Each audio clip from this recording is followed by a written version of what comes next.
En Pulso Saludable, hoy nos acompaña...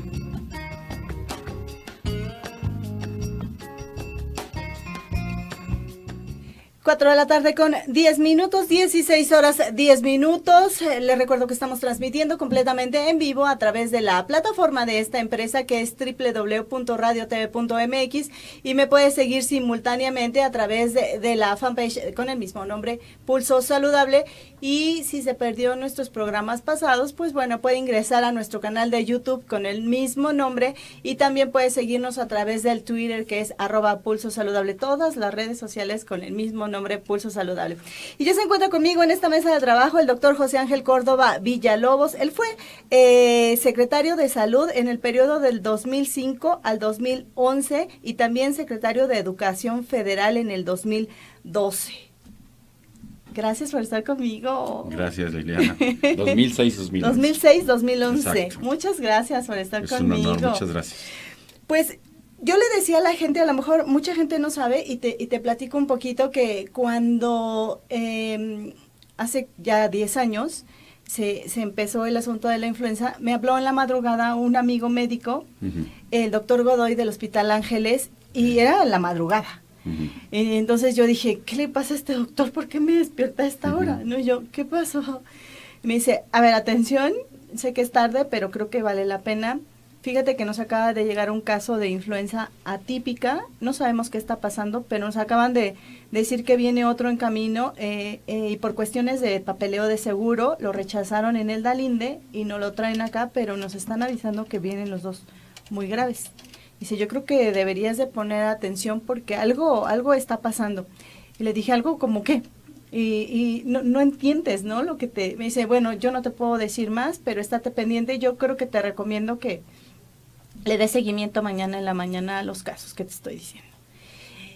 En la madrugada pasó esto y en la mañana le marco al doctor y le digo, oye, ¿esto que me dijiste es cierto? Me dice sí, y uno de los pacientes ya no está con nosotros. Ya se lo tuvieron que llevar, pero va muy grave y ya firman una carta en donde tu familiar que te arriesgas a que salga tu paciente de esa unidad hospitalaria. Y entonces me dice, es muy importante tener en cuenta lo que está pasando el día de hoy porque algo grave seguramente, dice, son casos de influenza atípica. Entonces, en aquel entonces le pregunté al comisionado de COFEPRIS, recordarás que él también estaba muy al pendiente de eso, y le pregunté que si yo tenía como, pues, conductora de un programa de salud que hacer algo, o estaba pasando, y me dijo, estamos evaluando, hay cosas importantes, pero todavía no puedo decir porque el mensaje oficial lo tiene que dar el secretario de Salud. Y 2 días después diste el anuncio. ¿Tú cómo te enteras? Bueno, mira, la influenza es una enfermedad que ha existido en el mundo desde hace cientos de años.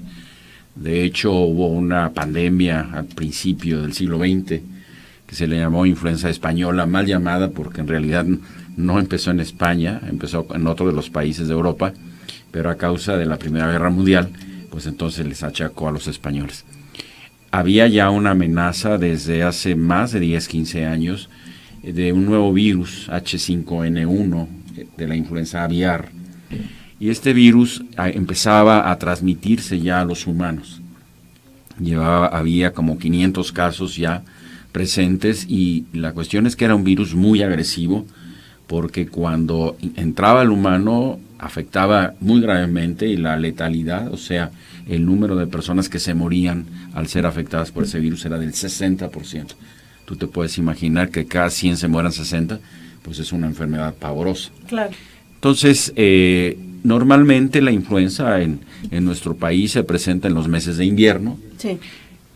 La mayoría de los casos en diciembre, enero, febrero, pero habitualmente ya para marzo, abril ya prácticamente no hay casos y empezamos a notar que a fines de marzo, principios de abril, había pacientes hospitalizados graves en algunos de los institutos, particularmente el Instituto Nacional de Enfermedades Respiratorias, también había en el Hospital General, en el Hospital Juárez, y se hizo una revisión el fin de semana, no anterior, sino 2 semanas antes, para ver qué era lo que estaba pasando, y se encontró esta situación. Primero, que eran casos de influenza, pero no la influenza normal, digamos, entre comillas, estacional, sino era un virus aparentemente diferente porque era muy agresivo, que provocaba en las personas neumonías de focos múltiples, fulminantes, graves, en personas jóvenes.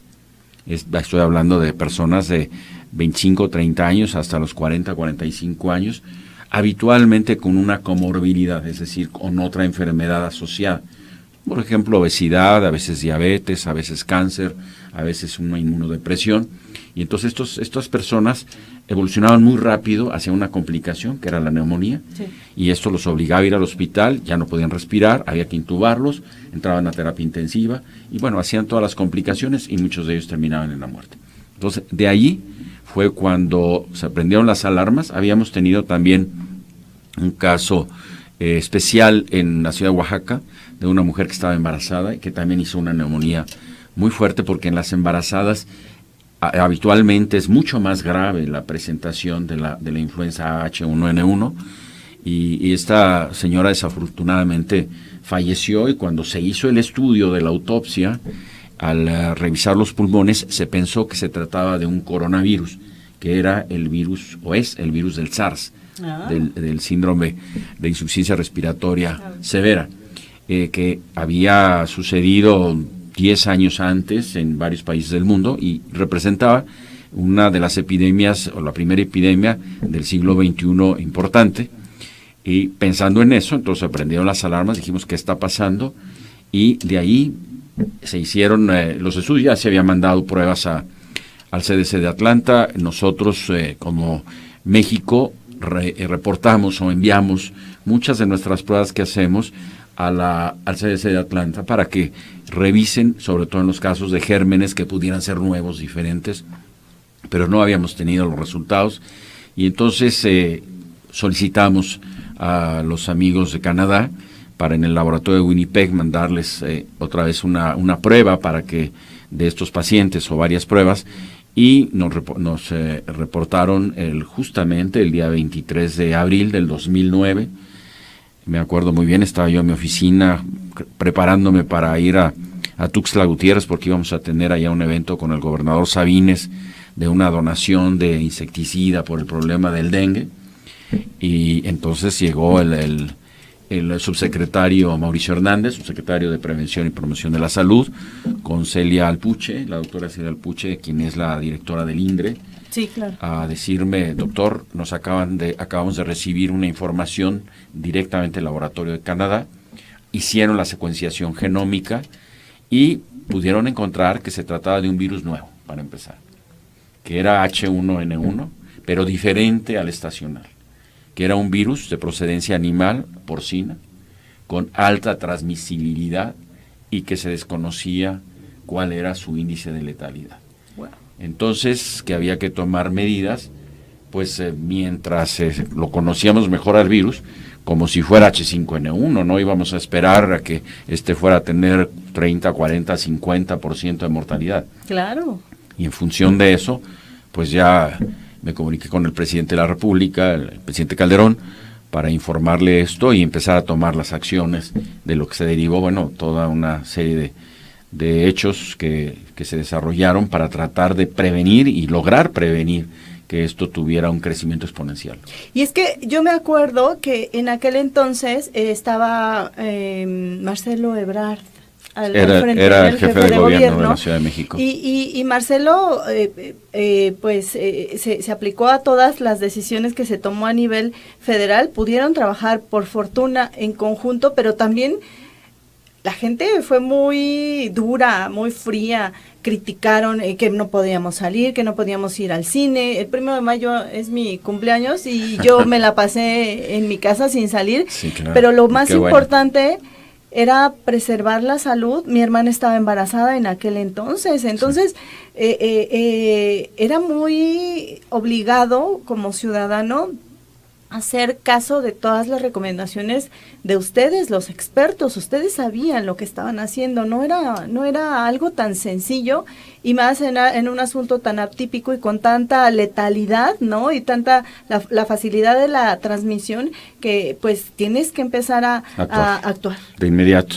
Y fíjate, qué bueno que lo mencionas, Lili.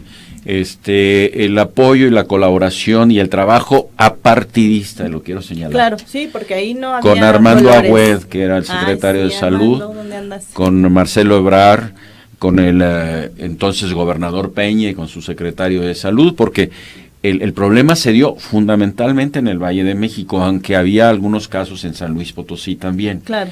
Pero aquí era donde había que contener esto por la densidad de población que existe. Entonces dijimos, esto se nos va a extender y va a llegar un momento en que no vamos a poder contener la demanda de servicios. Claro. Y bueno, ya se había estado estudiando para el caso de que llegara H5N1, qué era lo que se tenía que hacer. No había que inventar nada. Claro. Ya se había trabajado en la Organización Mundial de la Salud y en la Panamericana en todo lo que eran los ordenamientos para actuar en función de que esto se presentara. O sea, cuál protocolo había que seguir, qué era lo que había que hacer de inmediato. Y lo de inmediato que se podía hacer era las acciones de distanciamiento social. ¿Qué quiere decir eso? Pues tratar de que la gente no estuviera junta. Claro. Y lo primero era, pues, suspender las clases. Claro. Porque ahí es precisamente un sitio de transmisibilidad enorme. O sea, los chiquitos pues conviven y comparten y todo, y entonces pues los virus circulan para todos lados y luego se van a sus casas, los transmiten a los adultos mayores o a los pequeñitos, a los más de menor edad, y el riesgo también es más alto en esos grupos de edad. Entonces, por eso lo primero que se decidió hacer fue informar a la población, suspender las clases para ese viernes 24 de abril, y empezar a reunir a todos los expertos. Reunimos al Consejo de Salubridad General, reunimos al Consejo Nacional de Salud, se reunieron todos los exsecretarios de salud, se tomaron muchas decisiones colegiadas para tratar de actuar y seguir prudentemente lo que se tenía que hacer. Por supuesto que al informar era inevitable que la gente tuviera temor. Claro. Porque no íbamos a decirles una mentira de que no pasa nada, sigan haciendo lo que están acostumbrados, porque entonces sí los estábamos engañando. Exacto. Les dijimos, no sabemos la potencialidad de este virus, lo que es preferible es que mejor se queden en sus casas y tratar de evitar sobre todo las aglomeraciones. Claro. Y la verdad, la respuesta fue extraordinaria. Sí, me acuerdo. Ahí estuvo la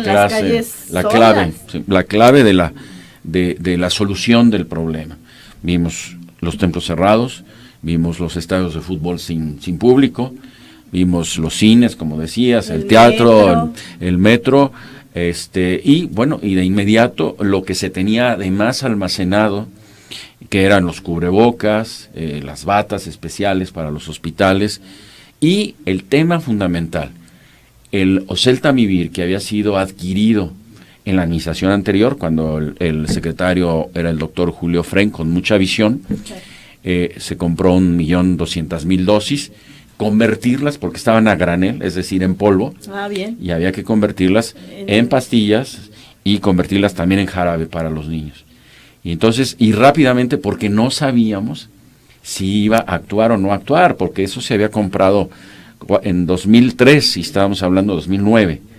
Entonces, para ello, primero hicimos en la CAYAC, que es una parte de la COFEPRIS y de la Secretaría de Salud, un estudio sobre la biodisponibilidad y la bioequivalencia y la utilidad de la antiviral que teníamos ahí almacenado, y cuando nos dijeron es efectivo, es activo, entonces buscamos quien nos ayudara para convertirlo en medicamento y lo empezamos a distribuir a todo México. ¿Por qué era el tema así de delicado? Porque yo como médico te lo digo, yo nunca he dejado de practicar la medicina, claro. Y lo que nos da más miedo, y todavía hasta la fecha, en muchos casos son las infecciones virales.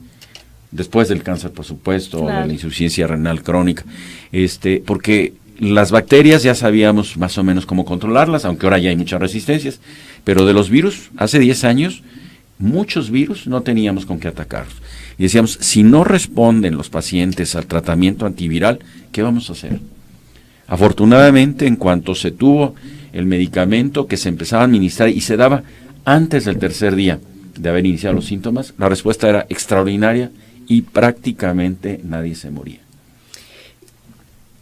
Después, ahora ya a 10 años, ¿cuál es el legado que nos dejó este aprendizaje como ciudadanos, a ti como médico, como en ese momento secretario?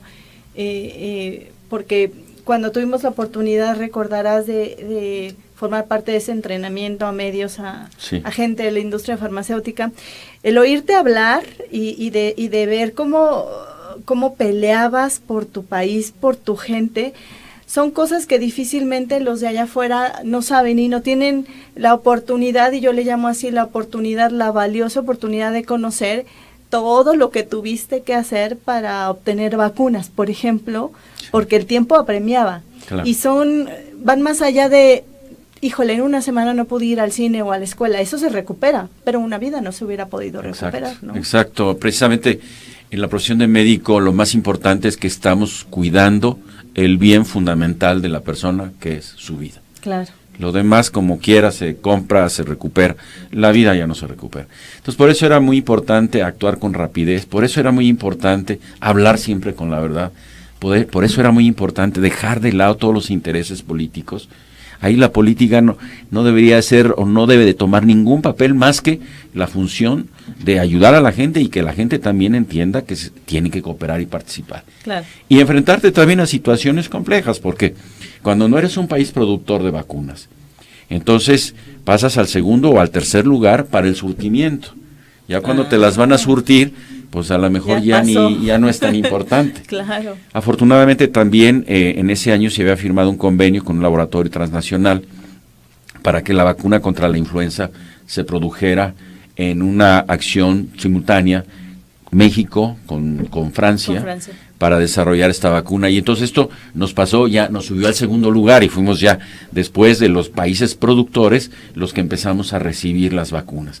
Entonces hay muchos detalles que son importantes. El poder utilizar ese medicamento, 1.200.000 dosis, estaba entonces a $500. Sí, y que era muy caro, ¿no? En aquel entonces era... Entonces se pudo ahorrar muchísimo dinero y ahorrar y para utilizarlo en otras cosas.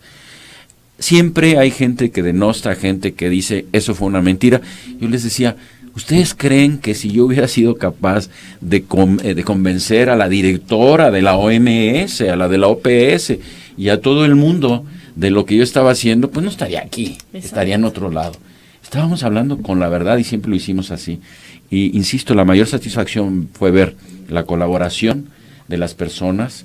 Las personas entendieron que no había que automedicarse, que había que lavarse las manos, que había que dejar de saludarse de beso y de abrazo, muy cálidos, ¿no? Cuando está uno enfermo de las vías respiratorias, porque por ahí se van todos los microbios, y que no es una descortesía, al contrario, es una descortesía saludar a alguien cuando uno está enfermo, porque le va a llevar el microbio. Es una forma de respetar.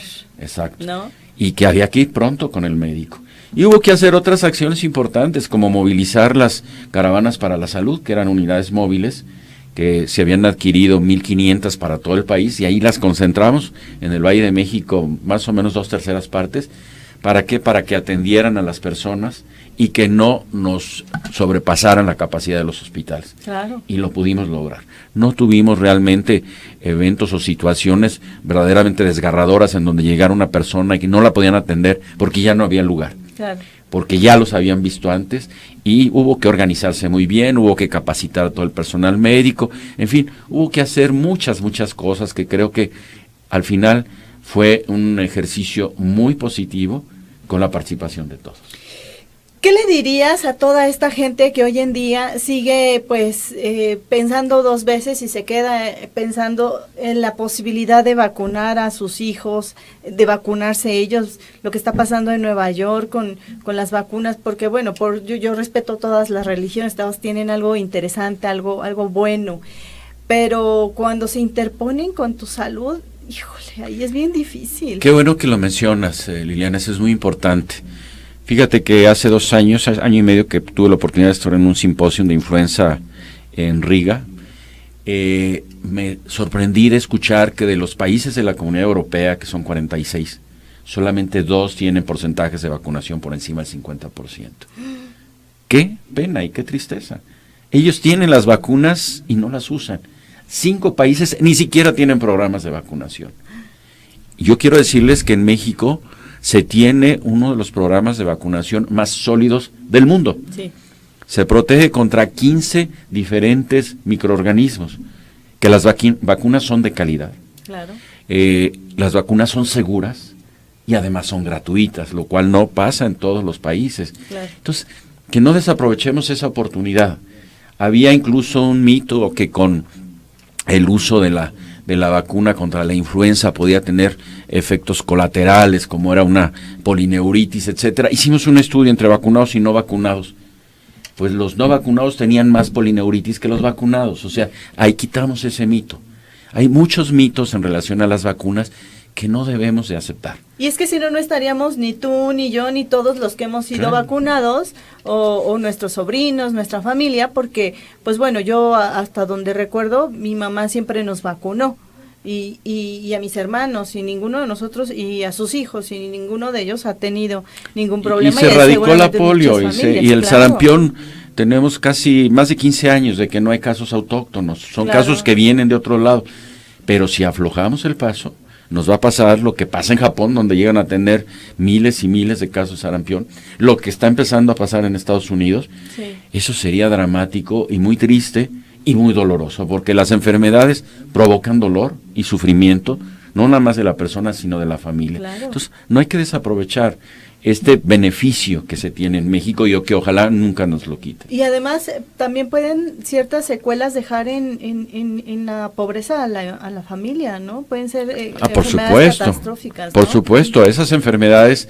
que pueden ser hasta mortales, pues el tratamiento cuesta muchísimo dinero y entonces muchas veces las familias, porque están pobres, no tienen la posibilidad de solventarlo y la persona muere por ser pobre. Claro. Entonces las vacunas son gratis, hay que usarlas, hay que ponérselas.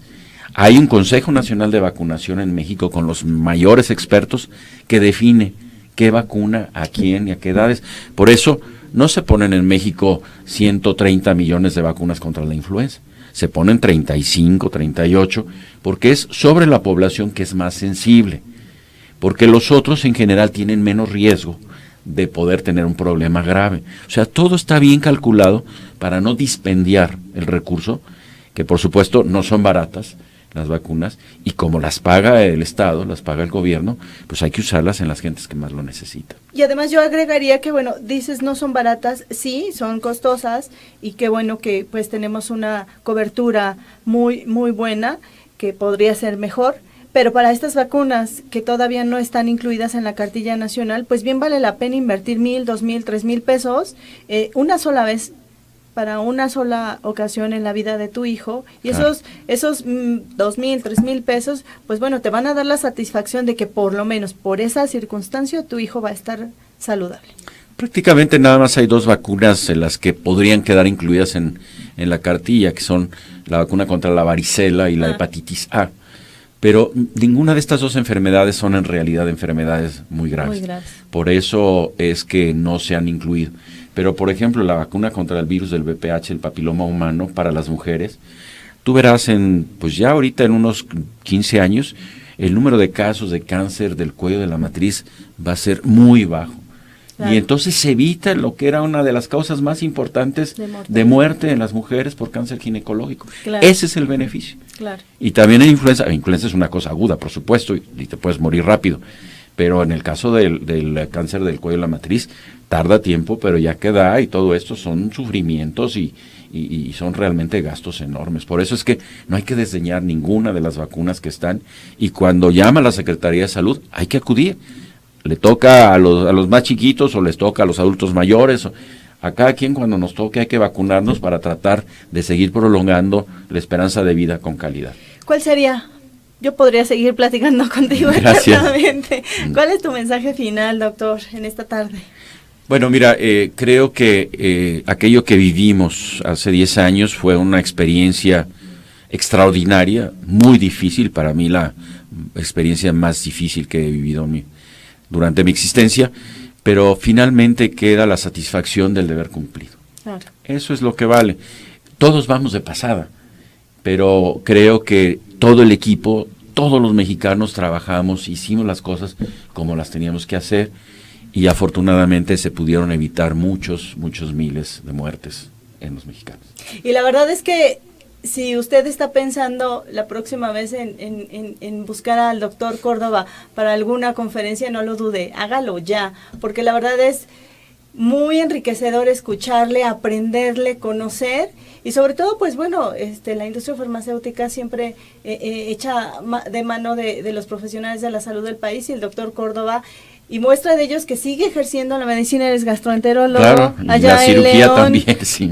La próxima vez vienes y hablamos de algo de gastro, ¿Cómo no? que es tu mero mole. Claro que sí, con mucho gusto. Muchas gracias, doctor. Gracias a ti, Liliana. Ay, la voz Encantado. del doctor José Ángel Córdoba Villalobos, le decía yo, exsecretario de Salud del periodo 2006-2011 y de Educación Educación 2012. Vamos a pausa cuando son las 4 de la tarde con 35 minutos, 16 horas 35 minutos. Tengo más para usted. Gracias. Hola Liliana, felicidades por tu 10º aniversario estando con nosotros en el sistema de salud. Gracias por tu cooperación y tu difusión que has hecho a través de estos años. Me da mucho gusto que sigas proyectando la salud y te mando un abrazo. No sé, quiero decirte muchas cosas, pero se acaba el tiempo. Te quiero mucho y eres una excelente periodista. Felicidades a Pulso Saludable y a su gran conductora Liliana Noble, una periodista formidable y especializada en salud. Felicidades por ya estos 10 años, que se dice muy rápido y muy fácil, pero requiere mucho tiempo, mucha constancia y profesionalismo. Quiero felicitarlos por esta gran labor que han hecho a lo largo de estos años, por mantenernos siempre informados y llevarnos la información en temas de salud de la mano de los especialistas más renombrados tanto de nuestro país como a nivel mundial. Y pues gracias, porque para mí la salud es lo más importante. Sin salud no podemos prácticamente hacer nada, ¿no? ni tener calidad de vida. Entonces es un tema muy importante y gracias por este compromiso y por mantenernos informados siempre. Cada semana, gracias a Pulso Saludable por darnos todos los tips y compartir la información más relevante de los estudios e investigaciones más actualizados en temas de salud. Gracias por este compromiso, esta entrega de Liliana. Muchas gracias por cada semana llenarnos de información de una forma tan divertida, tan alegre, por tu compromiso, tu entrega, por siempre buscar el bienestar y la salud de la sociedad y por sobre todo mantenernos informados de cara y con los especialistas más importantes. Así que sean muchos años más, muchas felicidades y gracias por todo. Hasta luego.